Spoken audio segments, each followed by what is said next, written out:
the Australian Farm Institute is presenting the first Australian conference to directly tackle the relationship between food, agriculture and consumers. If you think that productive agriculture can also be consumer friendly, or even if you doubt it, you'll certainly be interested in this conference. So, do you buy organic food? I do buy organic food, especially when I go out for lunch. What's the main reason for this?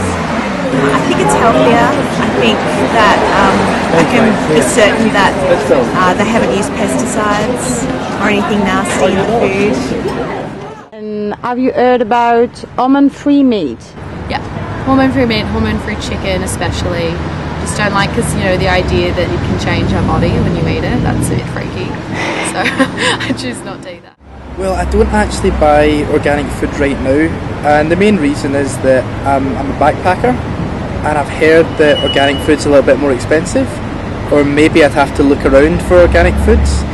Basically, I just buy most of the cheap stuff I can get from the supermarket, just because it's more easily accessible, and it's more time, it's more convenient for me. So what we seem to be seeing in agriculture is a tug of war between technology and tradition. On the one hand, we have markets where people are very interested in tradition, very interested in connection to the food, connection to the product, how it's produced, that it's produced in a sustainable, animal welfare friendly and people friendly way. On the other hand, we're getting dragged towards technology. How do we produce more with less to produce sufficient food to keep the population happy? How do we keep the price of food low by using technologies to produce more food with less footprint on the environment? That's the real challenge we see in this issue.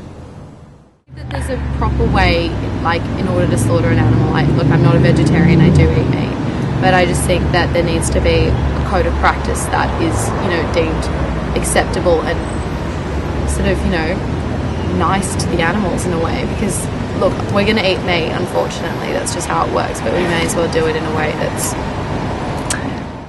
Do you try to buy carbon neutral products? I don't. I have friends that buy products that are sourced locally, but that's just a step too far for me. It's a bit too much extra work. Genetic modified. Well, GM foods, again, for me, I guess I don't have like a political opinion on genetically modified. I realise a lot of people are against it for various reasons, but for me, because I'm a backpacker right now, it's just budget, whatever I can get for cheap and just whatever's more readily available, I guess. So this issue creates real confusion for Australian farmers. Do I go down the technology track?